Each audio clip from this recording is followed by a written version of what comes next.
Olá, o Conversa Pública de hoje fala sobre reprodução humana. A fertilização in vitro, também chamada por suas siglas FIV, é o tratamento de reprodução realizado com mais frequência em clínicas, por ser atualmente a opção da medicina reprodutiva que oferece mais chances de gravidez para aqueles que enfrentam dificuldades para engravidar após 1 ano de tentativas ou 35 anos.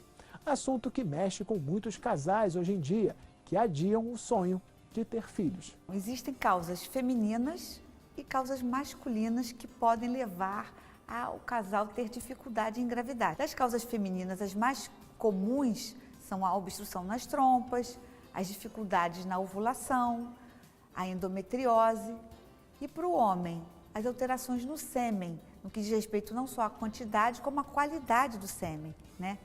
Mas hoje em dia, a gente acrescenta um fator a mais na questão de dificuldade em obter a gravidez, que é a idade do casal. Não só a idade da mulher, mas a idade do homem também. Com o advento da pílula, as pessoas começaram a mudar essa questão do momento de engravidar. Antigamente, os casais não escolhiam, né? Iniciavam vida sexual e a gravidez acontecia.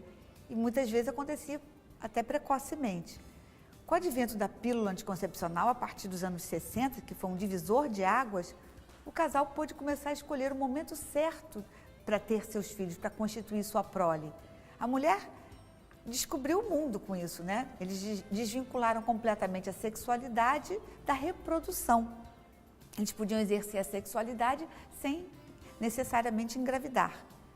E com isso, a mulher começou a estudar, ganhou espaço no mercado de trabalho, contribui com o orçamento doméstico, né, que é muito importante hoje em dia, o que a mulher e o que o homem ganha para concluir seus projetos pessoais, e começaram a postergar a gravidez. Muitos nem foram alertados que a gravidez ela fica mais difícil com o avançar da idade, com o envelhecimento do sistema reprodutor, não só da mulher, o feminino, como o masculino também. Então, hoje em dia, além desses fatores todos que a gente já conhece, que fazem com que mais ou menos 20% dos casais em idade fértil tenham dificuldade em engravidar, também acrescenta-se isso o fator idade. A reprodução deveria ser uma coisa muito natural, como sempre aconteceu desde que o mundo é mundo, né? Então, para um casal, para uma mulher, para um homem que vê seus amigos, parentes engravidando espontaneamente, para eles fica aquela sensação assim, poxa, todo mundo consegue, menos eu. Se sentem até diminuídos com isso. Atinge muito duramente até o relacionamento entre o casal. O instinto da preservação da espécie, ele foi impresso na gente lá nos primórdios. Ele é como se fosse um troglodita. E chega um momento da vida da mulher, principalmente, que ele soca o peito da mulher. Ele impõe essa necessidade de ter filhos. E quando ela não consegue realizar isso, que aparentemente é uma função básica do ser humano, que é de se reproduzir, isso atinge emocionalmente o casal. O mais importante é a informação. Primeiro, 30% das causas da infertilidade são femininas, 30% são masculinas e 30% os dois participam nessa dificuldade em engravidar. 10% não se descobre a causa, mas existe um contingente muito grande de fatores masculinos nisso aí. Então, a mulher não tem que assumir para si a culpa. E a gente já sabe também, hoje em dia, que não é só a idade da mulher que entra nessa chance de sucesso em se obter uma gravidez de forma espontânea. A idade do homem também.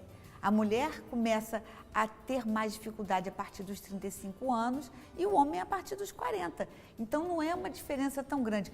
Durante muito tempo, eu me lembro que quando eu comecei a trabalhar com a reprodução assistida, a mulher ia sozinha na consulta. O homem estava sempre distante, porque na cabeça deles ficava muito vinculado sexualidade, função sexual com fertilidade. Então, o homem, ele não podia nunca achar que ele era infértil, porque isso podia estar maculando a masculinidade dele, a sexualidade, a potência sexual. Isso, existia uma mistura na cabeça das pessoas desses conceitos, né? Então, a mulher deixava o homem em casa, ela assumia para si a culpa, não, eu não estou conseguindo engravidar, o problema é meu. Com o tempo, a gente foi descobrindo também a grande incidência do fator masculino na chance da gravidez acontecer, e a gente começou a trazer o marido também para a consulta. E ele foi descobrindo que realmente era importante ele participar, concordando em fazer exames, como o espermograma, que é um exame básico e simples, né? Para a mulher, os exames de investigação de fertilidade são mais complexos, alguns bem dolorosos até. Então, eu acho que as coisas vêm mudando, cada vez mais os casais estão tendo a consciência de que o problema não é só feminino, muito pelo contrário, é meio a meio, né? As causas da infertilidade se dividem em masculinas e femininas, e o homem tem cada vez mais participado. E eu observo também que ele não está só participando nessa questão da fertilidade, ele está participando mais da gravidez, ele está participando mais do parto. Isso a sociedade conseguiu envolver o homem mais nisso. Então, é muito bonito de ver o homem sempre nas consultas com a mulher depois que ela engravida, ele querendo participar do trabalho de parto e depois ajudando também desde o início a cuidar do bebezinho, né? Isso é muito legal. Nós temos todos os tipos de casais, mas o que a gente observa e o que chama muita atenção são os casais com mais idade. A mulher já chegando aos 40 anos e o homem chegando aos 50, porque deixaram realmente por uma questão, uma opção mesmo, para engravidar mais tarde. A mulher de 40 anos, ela está estável emocionalmente, ela está estável financeiramente, ela não tem aquela coisa do mundo chamando por ela para estudar, para trabalhar, para ganhar dinheiro. Ela já cumpriu muitas etapas. Então, engravidar aos 40 anos é confortável. Só que biologicamente não funciona assim. A nossa fertilidade começa a cair de maneira muito sutil a partir dos 25 anos. Aos 30 isso já se faz sentir mais. E aos 35, aí a queda é importante, os casais começam, quando não tem nenhuma outra causa de infertilidade, mas começam a ter dificuldade para engravidar só por causa da idade. Então, o que a gente observa, assim, sempre houve a procura de casais que tinham problemas de fertilidade. Esses continuam indo em qualquer faixa etária, se bem que o que a gente observa é a mulher querendo engravidar depois dos 30. Mas o que chama atenção, como eu falei, é o casal nessa faixa etária de 40, e a mulher 40 e o homem 50 anos. A fertilização in vitro é um método que ajuda pessoas que não conseguem engravidar com naturalidade e tem se tornado cada vez mais popular. A técnica, que chegou ao Brasil em 1984, tem atraído muitas famílias. Segundo um levantamento da Agência Nacional de Vigilância Sanitária, a Anvisa, de 2011 a 2016, o número de FIVs realizados no país saltou de 13.527 para 33.790, um crescimento de 150%. Segundo julgam os especialistas, o número de procedimentos deve crescer ainda mais nos próximos anos, por conta da maior divulgação e de uma queda no custo do procedimento. A inseminação é um procedimento mais simples. Na inseminação, a gente faz a mulher ovular através de drogas indutoras da ovulação, acompanha isso com ultrassonografia e no momento que ela está tendo a ovulação, ao invés do casal ter a relação em casa, o homem colhe o sêmen no laboratório de reprodução assistida e a gente seleciona a melhor parte desse sêmen. E aí, esses espermatozoides de melhor qualidade, os que foram selecionados, são introduzidos dentro do útero, já próximo da trompa. Ou seja, além da gente selecionar só os bons espermatozoides, a gente encurta o caminho dele para chegar até o óvulo. A gente bota pertinho. Na relação sexual, o sêmen é depositado na vagina. Então, o trajeto que eles têm que fazer nadando, por isso que um dos critérios que a gente avalia com muita... observa muito a motilidade do espermatozoide, porque ele tem que nadar muito até encontrar o óvulo. Na inseminação, a gente seleciona os melhores e aproxima, mas o processo acontece dentro do organismo da mulher, que é a fertilização natural, espontânea, o encontro entre o espermatozoide e o óvulo e para formar um embrião.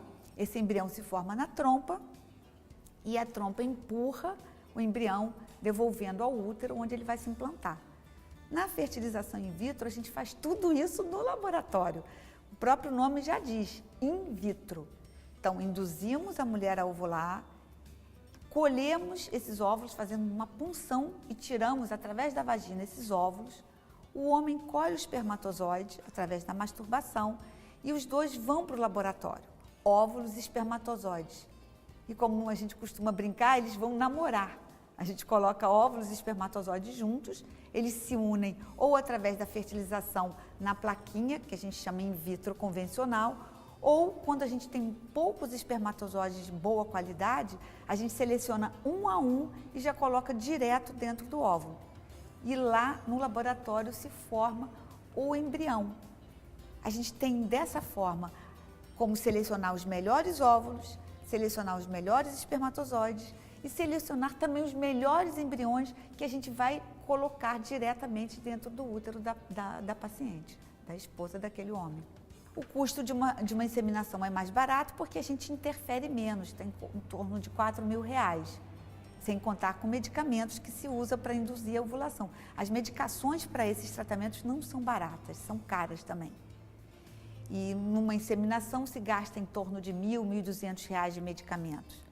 Na fertilização in vitro, por se tratar de um processo de alta complexidade, que envolve um laboratório altamente especializado, profissionais altamente qualificados, aí sai em torno de R$14.000, R$15.000 e com medicações isso pode chegar a R$20.000. A mensagem para casa é essa: quem está com dificuldade não fica batendo cabeça esperando. Casais até 30 anos, a gente recomenda esperar em torno de 1 ano. Até 35 anos, espera 6 meses. 40 anos, 3 meses. Entendeu? Não fica tentando muito tempo sem procurar ajuda. Muitas vezes a ajuda é só fazer exames, esclarecer o que está acontecendo e pode ser que um procedimento muito simples, uma indução de ovulação com medicamentos, resolva o problema. Mas dependendo do que for, se a mulher tem uma obstrução nas trompas, ela não vai conseguir engravidar em casa de forma espontânea. E fica tentando, deixando o tempo passar e fazendo com que os resultados piorem. Então, o importante é tentar, não conseguiu, procura ajuda para pelo menos esclarecer o motivo da infertilidade e saber qual seria o tratamento mais adequado. Uma coisa muito complexa, muito complicada de lidar é com a ansiedade do casal. E é muito comum o casal nos perguntar se a ansiedade atrapalha. Lógico que a ansiedade atrapalha em tudo na vida, mas a gente não tem como mensurar até que ponto a ansiedade está dificultando esse casal para engravidar, é um fator a mais para o casal engravidar. Porque todo casal que está com dificuldade de engravidar, que vai fazer um tratamento de reprodução assistida, ele está jogando todas as fichas dele, todos os sonhos dele naquele tratamento, é impossível o casal não estar ansioso.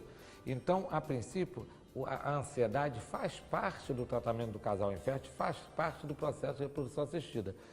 E a gente não pode usar drogas muito fortes para ansiedade, para nervosismo nesse período.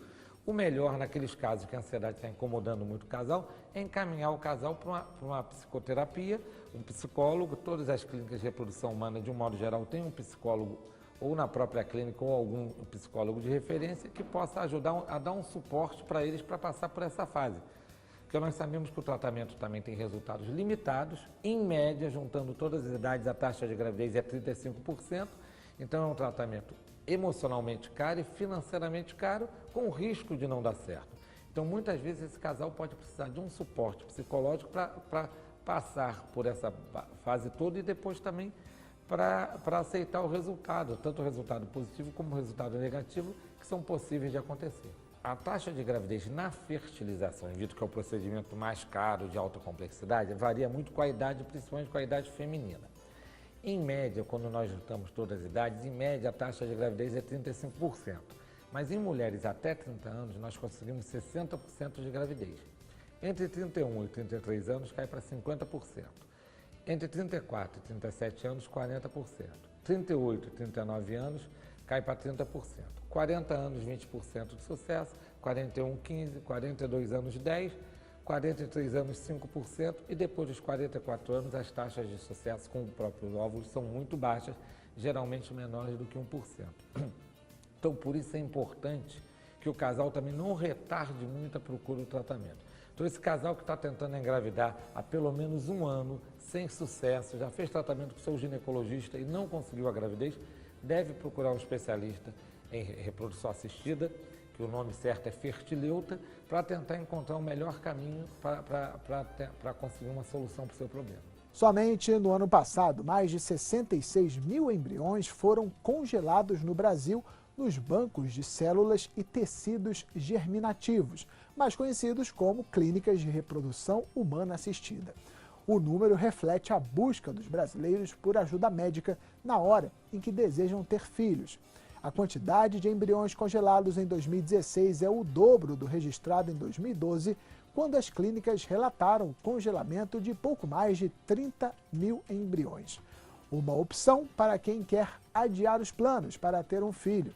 Os detalhes no último bloco do Conversa Pública Especial de hoje. Existem dois tipos de manipulação genética. O chamado PGS, que é o screening genético pré-implantacional, e o PGD, que é o diagnóstico genético pré-implantacional. O screening genético, ele avalia o número de cromossomos. Então, é para avaliar aquele risco de síndrome de Down, Edwards, Patau, Klinefelter, Turner, que são alterações associadas ao número de cromossomos. A mulher tem 46 cromossomos, sendo os dois sexuais XX, e o homem tem 46 cromossomos, sendo os sexuais X e Y. Então, essas síndromes cromossômicas, é quando você tem o que nós chamamos de aneuploidia, é um número alterado de cromossomos. Em vez de ter 46, pode ter 45, pode ter 47. Então, essa criança nasceria com uma alteração no número de cromossomos que é caracterizada por essas síndromes que eu falei.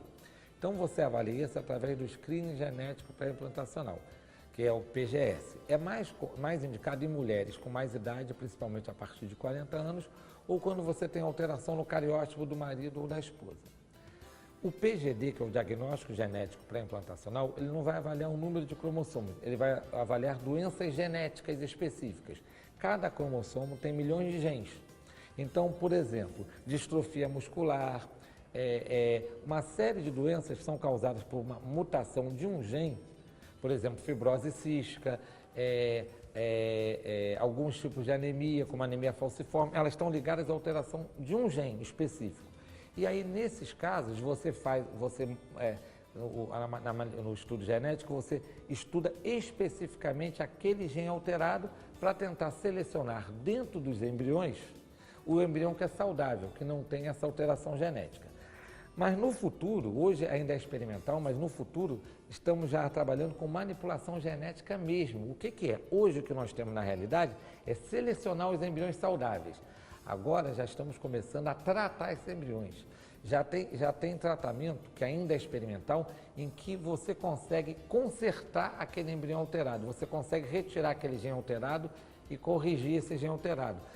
Em doenças mitocondriais também, você consegue fazer transplante de citoplasma e você corrige doenças mitocondriais, que são doenças genéticas também importantes. Então, nos próximos 10, 15 anos, nós estamos com um avanço muito grande na área de genética, em que, em vez de simplesmente a gente poder identificar os embriões alterados, não transferir os embriões alterados, só transferir os embriões que são geneticamente normais, nessa próxima década nós estamos trabalhando com uma coisa mais avançada ainda, que é corrigir essas alterações genéticas e possibilitando que você consiga ter um maior número de embriões para transferir. A taxa de gravidez, ela é a mesma independente se é a primeira, segunda ou terceira tentativa. Então, se um casal, uma mulher tiver 33 anos e ela fizer uma FIV, ela vai ter 50% de chance de engravidar. Se ela fizer uma segunda tentativa, ela vai ter de novo 50%. Se ela fizer uma terceira tentativa, ela vai ter de novo 50%. É uma lenda dizer que é mais fácil engravidar na segunda ou na terceira. Não é isso. É a probabilidade. Vou te dar um exemplo. Se você jogar cara ou coroa, cada vez que você joga cara ou coroa, você tem 50% de chance de dar cara e 50% de dar coroa. Na segunda jogada, na terceira jogada, é sempre 50%. Mas se você vai ganhar um prêmio se der cara, e você tem apenas uma chance de jogar, você só vai ter aquele 50%. Se você puder jogar 3 vezes a moeda, você vai ter 50%, 50%, 50%. Cumulativamente, depois das 3 tentativas, você vai ter 80% de chance de ganhar. Se você jogar 10 vezes, você vai ter quase 100%, porque você vai tendo chances cumulativas. Então, na fertilização in vitro é a mesma coisa. na segunda, na terceira tentativa, não aumenta a chance individual de engravidar, mas cumulativamente, se você teve mais tentativas, você tem mais chance de, ao final daquelas tentativas, conseguir a gravidez. Mas existem casais que fazem uma fertilização in vitro só engravidam de primeira e tem casais que já fizeram 4, 5 e não engravidam, porque não é matemático. E também temos uma situação que nós ainda não conhecemos todos os problemas de infertilidade. A gente sabe que 10% dos casais que não conseguem engravidar têm o que nós chamamos de infertilidade sem causa aparente. São casais em que todos os exames estão normais e o casal não consegue engravidar. Então existem coisas ainda na fertilidade e na infertilidade que nós não conseguimos desvendar ainda e que a gente não consegue muitas vezes corrigir e contornar. Hoje o congelamento de óvulos é bastante seguro. A taxa de gravidez com óvulos congelados é igual à taxa de gravidez com óvulos frescos. Então, se por alguma razão a mulher não tiver possibilidade de engravidar num curto espaço de tempo, num médio espaço de tempo, vale a pena congelar. Por quê? Quando essa mulher descongela esse óvulo e faz uma fertilização in vitro, a taxa de gravidez vai ser da idade que ela congelou o óvulo. Então, por exemplo, se ela congelou o óvulo aos 30 anos e ela usar esse óvulo aos 45 anos, a taxa de gravidez não vai ser de 45 anos, de menos de 1%, vai ser de 30 anos, de 60%. Então, hoje, com a inserção da mulher no mercado de trabalho, a mulher começou a postergar muito a gravidez, ou por motivos pessoais, porque ainda não encontrou o parceiro definitivo, não encontrou seu príncipe encantado, ou por motivos profissionais, porque primeiro quer fazer seu mestrado, doutorado, arrumar um emprego assim, que lhe dê mais segurança, que lhe dê mais tranquilidade para constituir sua família, ou até por outros motivos, que ela quer ainda curtir a vida com o marido, casou há pouco tempo, só quer ter filho depois dos 35, dos 40 anos, qualquer que seja o motivo. Então, hoje, o congelamento de óvulos é uma boa opção para todo casal que pretende ter filhos, mas não tem perspectiva de engravidar nos próximos anos. Se ela for postergar a gravidez por um tempo mais prolongado, o congelamento de óvulos seria uma excelente opção. E também, lembrando sobre o congelamento de óvulos também está indicado naqueles homens ou mulheres, congelamento de óvulos para mulheres, congelamento de espermatozoide por homens, que têm algum diagnóstico de câncer que vão ser submetidos à quimioterapia ou à radioterapia. Porque a gente sabe que quase 50% dos casos após a quimioterapia ou a radioterapia, tanto o homem como a mulher podem ficar inférteis. Então, hoje é bastante seguro congelar óvulos para mulheres e espermatozoide para homens antes de tratamentos oncológicos. E o custo do congelamento é metade do custo de uma fertilização in vitro. Depois, mais tarde, quando ela for descongelar para fazer a fertilização in vitro, ela vai ter esse custo dessa diferença. Mas, num momento imediato, o tratamento é até mais barato do que a fertilização in vitro. O grande problema nosso na reprodução humana é que a maioria das pessoas não tem informação. As mulheres chegam para a gente com 43 anos, né, sem saber que a chance dela diminuiu e ela já estava querendo engravidar há mais de 10 anos. Então, a informação é fundamental para nos ajudar a ajudar essas pacientes. Você pode escolher seu caminho e seu momento para engravidar. O que você tem que saber é os riscos que você corre e fazer a prevenção disso, ou congelando seus óvulos, ou, se já estiver tentando engravidar há mais de um ano, procurar um atendimento adequado para a gente encontrar um melhor caminho para solucionar seu problema. Conseguiu entender tudo sobre fertilização humana? É isso aí. A Conversa Pública de hoje termina agora. Obrigado pela companhia e até o próximo programa.